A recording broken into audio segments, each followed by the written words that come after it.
വെള്ളാപ്പള്ളി നടേശൻ കഴിഞ്ഞ ദിവസം നടത്തിയ വർഗീയ പരാമർശം. ഇപ്പം ഈ പറഞ്ഞതുപോലെ കേരളത്തിൽ പൊളിറ്റിക്സിനേക്കാളും കൂടുതൽ ചർച്ച ചെയ്യപ്പെടുന്നതാണ് വർഗീയത. ആ രീതിയിലോട്ട് കാര്യങ്ങളൊക്കെ പോകുന്നുണ്ട്. പക്ഷേ അന്ന് ഇപ്പം പിണറായി വിജയൻ നടത്തിയ പ്രസംഗം, അവിടെ നിന്നാണല്ലോ, അതൊക്കെ ഇതിന്റെ ഭാഗവാക്കാണല്ലോ. അപ്പൊ ആ പ്രസംഗത്തിൽ ഒരിടത്തും വർഗീയതയായിട്ട് ബന്ധപ്പെട്ട ഒരു പരാമർശവും നടത്തിയതായിട്ട് കണ്ടിട്ടില്ല. പക്ഷേ ഈ ഒരു വെള്ളാപ്പള്ളിയുടെ ഈ ഒരു പരാമർശം വന്നതിന് ശേഷം ഈ പ്രതിസ്ഥാനത്ത് വന്നിരിക്കുന്നത് CPM എന്ന് പറയുന്ന പാർട്ടിയാണ്. പാർട്ടിയും അല്ലെ സർക്കാരുമാണ് ഇപ്പം ആ ഒരു സ്ഥാനത്ത് വന്ന് നിൽക്കുന്നത്. യഥാർത്ഥത്തിൽ ഈ ഒരു ശരിക്കും പറഞ്ഞാൽ പ്രതിസ്ഥാനത്തേക്ക് വരേണ്ടത് അവര് തന്നെയാണോ, അല്ലെങ്കിൽ ഈ പറയുന്ന CPM എന്ന് പറയുന്ന പാർട്ടിക്കോ സർക്കാരിനോ ആണോ അതിന്റെ ഉത്തരവാദിത്തം ഏറ്റെടുക്കാനുള്ള ഭാരമുള്ളത്? ഇപ്പൊ നമ്മള് പരിശോധിച്ച വെള്ളാപ്പള്ളി നടേശൻ വർഗീയത പറയുന്നത് ഇത് ആദ്യമായിട്ടൊന്നുമല്ല. വെള്ളാപ്പള്ളി നടേശൻ വളരെ നാളായി വർഗീയത തന്നെ അരച്ച് കലക്കി കുടിച്ച് ഛർദ്ദിച്ചുകൊണ്ട് നടക്കുന്ന ഒരാളാണ്.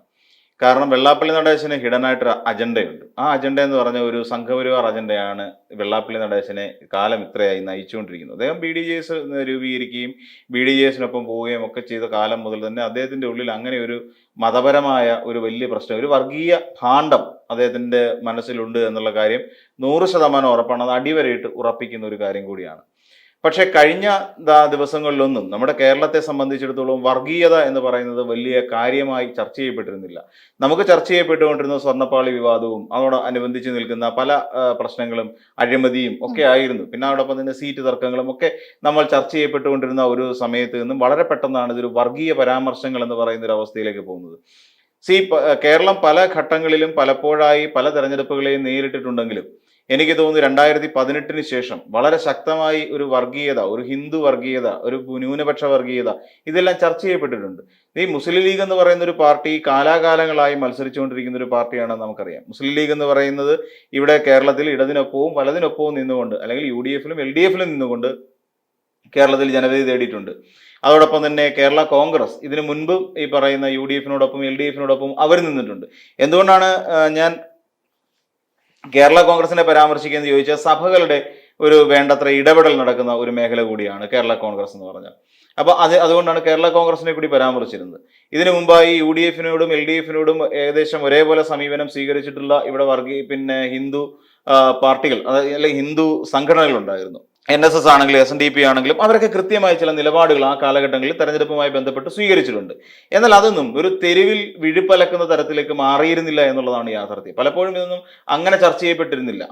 കാരണം അതൊക്കെ അവർ ഓരോ ഇപ്പം NSS ആണെങ്കിൽ ഒരു നിലപാട് പ്രഖ്യാപിക്കുന്നു, SNDP ഒരു നിലപാട് പ്രഖ്യാപിക്കുന്നു, അല്ലെങ്കിൽ വെള്ളാള മഹാസഭ എന്നൊക്കെ പറയുന്ന പോലെ പുലയ മഹാസഭ, അങ്ങനെ ഓരോരുത്തരും അവരവരുടേതായ നിലപാടുകൾ പ്രഖ്യാപിക്കുകയാണ് സാധാരണഗതി ചെയ്യുന്നത്. അതനുസരിച്ചിട്ടാണ് പിന്നീട് പ്രവർത്തനങ്ങളും ബാക്കിയുള്ള കാര്യങ്ങളൊക്കെ പോകുന്നത്.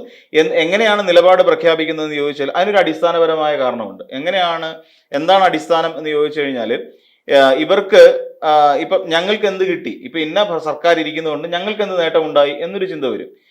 ആ ചിന്തയെ അടിസ്ഥാനപ്പെടുത്തിക്കൊണ്ടാണ്, അല്ലെങ്കിൽ സർക്കാർ ഇരിക്കുമ്പോൾ നമുക്ക് ആരുണ്ട് അവിടെ, നമുക്ക് വേണ്ടി സംസാരിക്കാൻ അവിടെ ആരാണുള്ളത് എന്നൊരു ചോദ്യം വരും. ഈ ചോദ്യത്തിന്റെയൊക്കെ ബേസിലാണ് ഈ സമുദായ സംഘടനകൾ കൃത്യമായി അതിനകത്ത് ഇടപെട്ടുകൊണ്ടിരുന്നത്. ന്യൂനപക്ഷ സമുദായങ്ങളാണെങ്കിലും ഭൂരിപക്ഷ സമുദായങ്ങളാണെങ്കിലും എല്ലാവരും ആ സംഘടനകളെല്ലാം അങ്ങനെ ഇടപെട്ടുകൊണ്ടിരുന്നത്.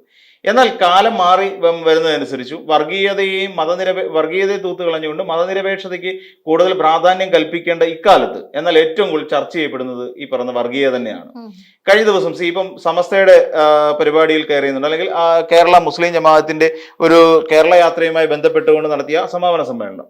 ആ സമാപന സമ്മേളനത്തിൽ മുഖ്യമന്ത്രി പിണറായി വിജയൻ ഏകദേശം 1 മണിക്കൂറോളം സംസാരിച്ചു.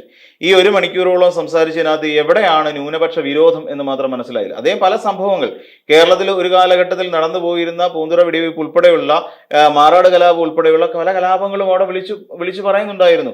തലശ്ശേരി കലാപം മുതലാണ് അദ്ദേഹം തുടക്കമിടുന്നത്. അങ്ങനെ പലതും അദ്ദേഹം തുറന്നു പറഞ്ഞു പോകുന്ന പോക്കിൽ ഇവിടെ മതനിരപേക്ഷതയ്ക്കാണ് ആവശ്യമെന്നും ഇവിടെ ഭൂരിപക്ഷ വർഗീയത പല സംസ്ഥാനങ്ങളെ ഉദ്ധരിച്ചുകൊണ്ട്, അതായത് മഹാരാഷ്ട്ര അടക്കമുള്ള, ഉത്തർപ്രദേശ് അടക്കമുള്ള, മധ്യപ്രദേശ് അടക്കമുള്ള, രാജസ്ഥാൻ അടക്കമുള്ള പല ഉത്തരേന്ത്യൻ സംസ്ഥാനങ്ങളെയും വിമർശിച്ചുകൊണ്ട് കൃത്യമായി പറഞ്ഞു. ഇപ്പോഴും നമുക്കറിയാം, കുക്കി വിഭാഗത്തിൽപ്പെട്ട ഒരു പെൺകുട്ടിയെ കൂട്ടബലാത്സംഗത്തിനിരയാക്കി കൊന്നു. 20 വയസ്സുകാരിയുള്ള ഒരു പെൺകുട്ടി മരണപ്പെട്ടു. കഴിഞ്ഞ ദിവസം വാർത്ത പുറത്തേക്ക് വന്നു. അപ്പൊ ഇങ്ങനെ നമ്മുടെ കേരളത്തിൽ നിന്ന് വിഭിന്നമായി മതത്തിന്റെ പേരിൽ പരസ്പരം ആളുകളെ കൊന്നുകൊണ്ടിരിക്കുന്ന, അല്ലെങ്കിൽ മതസ്വാതന്ത്ര്യം ഹനിക്കപ്പെടുന്ന ഒരു കാലഘട്ടത്തിൽ ഭൂരിപക്ഷ വർഗീയത എന്ന് പറയുന്ന ഹിന്ദു വർഗീയതയെ ചെറുക്കാൻ ഇവിടെ ന്യൂനപക്ഷ വർഗീയത കൊണ്ട് പാടില്ല എന്നാണ് ശരിക്കും മുഖ്യമന്ത്രി ഉദ്ദേശിച്ചത്.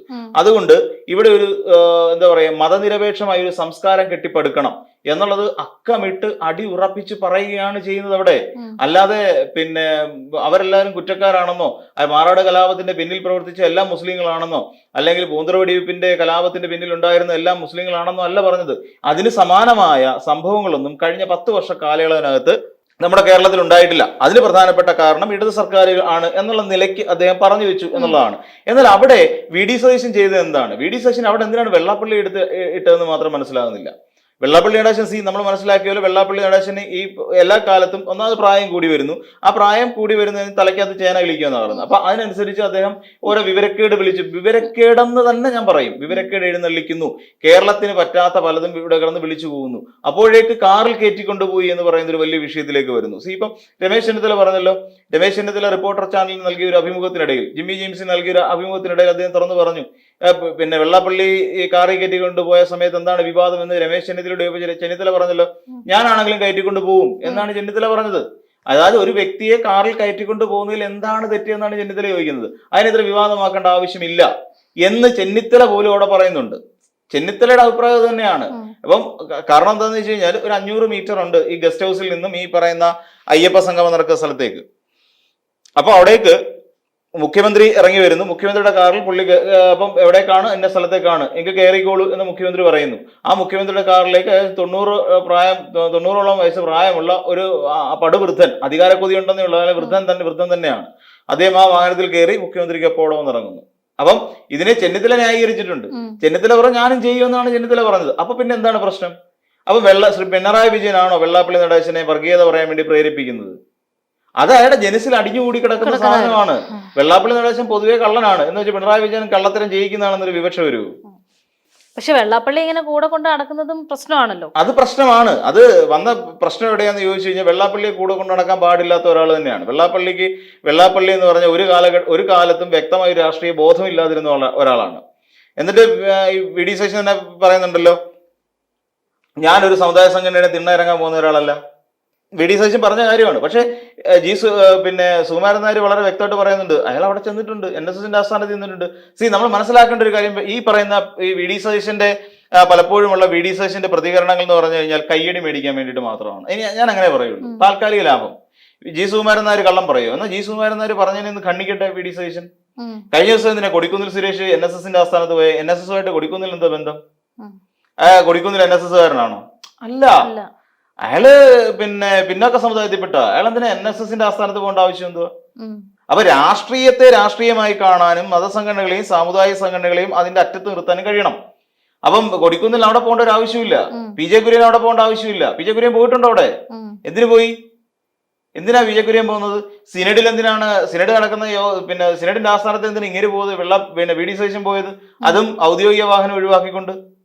അതിനിപ്പോ വി ഡി സതീശൻ പറയുന്ന ഒരു കാരണം, ഞാൻ അവിടെ പോകുന്ന വഴിയിൽ കളമശ്ശേരിയിലോ കാക്കനാടുള്ള വണ്ടിക്ക് ടയറിനകത്ത് കാറ്റില്ലായിരുന്നു. അപ്പൊ കാറ്റില്ലാത്തതുകൊണ്ട് തന്റെ സുഹൃത്തിന്റെ വീട്ടിലേക്ക് വണ്ടി കൊണ്ടിട്ടിട്ട് സുഹൃത്തിന്റെ കാർ എടുത്തുകൊണ്ട് പോയെന്നാ പറയുന്നത്. വി ഡി സതീശൻ അതിന് നൽകിയൊരു ന്യായീകരണമാണ്. സിനഡ് യോഗത്തിൽ തിണ്ണയിറങ്ങാനല്ല, പിന്നെ എന്തിനാ പോയെ? സ്വന്തം കാറിൽ പോയാൽ എന്താ? പ്രതിപക്ഷ നേതാവിന് ഔദ്യോഗിക വാഹനം ഉണ്ടല്ലോ, എന്തുകൊണ്ട് പോയില്ല? അപ്പൊ അവിടെ പുള്ളി പറഞ്ഞത് എങ്ങനെ ന്യായീകരണം? ഇപ്പം ട്യൂബ്ലെസ് ടയറുള്ള ഇന്നോവ ക്രിസ്റ്റ പോലെ ഒരു വാഹനത്തിന് ടയറിന് കാറ്റില്ലെങ്കിൽ കേരളത്തിന്റെ തെക്കേ അറ്റം മുതൽ വടക്കേ അറ്റം മുതൽ ഏതെങ്കിലും പമ്പിൽ കയറി കാറ്റടിക്കാൻ പറ്റും.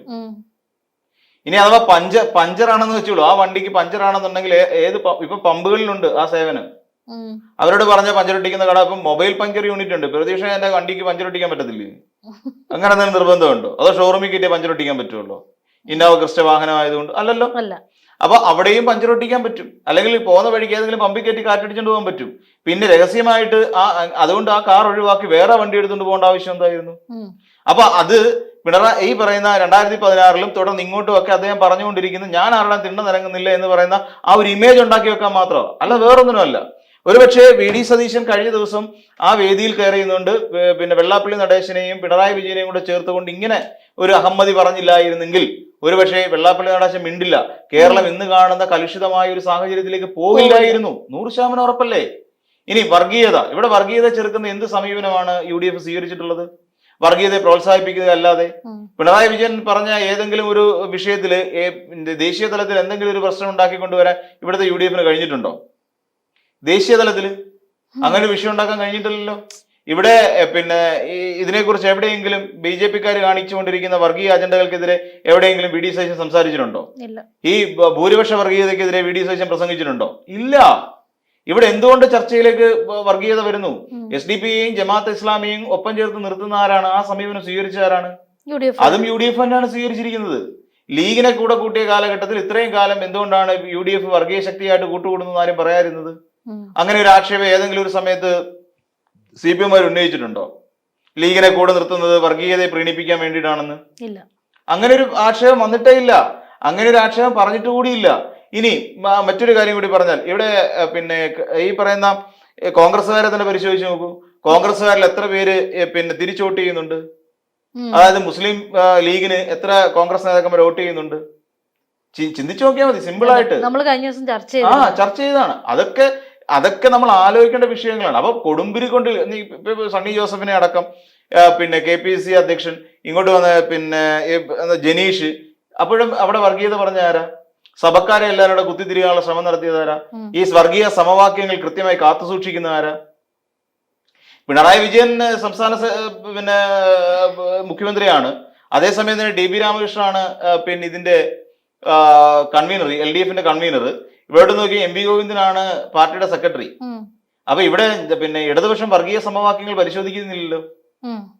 ഇപ്പൊ നമ്മള് യൂത്ത് കോൺഗ്രസിനകത്ത് ഒരു വിഷയം വന്നില്ലേ, യൂത്ത് കോൺഗ്രസിന്റെ സംസ്ഥാന അധ്യക്ഷനാക്കാൻ വേണ്ടി. അപ്പോഴവിടെ എന്താ പറയുന്നത്? വർഗീയ സമവാക്യം കാത്തു സൂക്ഷിക്കണം. കാരണം എന്ന് വെച്ച് കഴിഞ്ഞാൽ സണ്ണി ജോസഫ് ക്രിസ്ത്യാനിയാണ്, സഭക്കാരനാണ്. ഇങ്ങോട്ട് വന്നു കഴിഞ്ഞാൽ ഇപ്പുറത്ത് KSUവിന്റെ സഭവിശ്വാസിയാണ്. അപ്പൊ രണ്ടിടത്ത് സഭക്കാരെ കൊണ്ടുവരുമ്പോൾ മൂന്നാമതിടത്ത് ഒരു സഭക്കാരനെ കൊണ്ടുവരാൻ പറ്റില്ല എന്ന് വാശി പിടിച്ചാരാണ്? അങ്ങനെയാണ് എബിൻ വർക്കിയെ തട്ടിക്കളഞ്ഞതിന്റെ പ്രധാന കാരണം അതാ. വീണ്ടും സഭക്കാരനെ കൊണ്ടുവരണ്ട യൂത്ത് കോൺഗ്രസിൽ. ഈ രീതിയിൽ ഒരു വർഗീയമായി ഇതിനകത്ത് എന്തൊക്കെയോ ചെയ്യാനുണ്ടോ എന്ന് കരുതി കൂട്ടിക്കൊണ്ടുപോകുന്ന ശരിക്കും കോൺഗ്രസ് പാർട്ടിയല്ലേ? ഇടതുപക്ഷം അല്ലല്ലോ.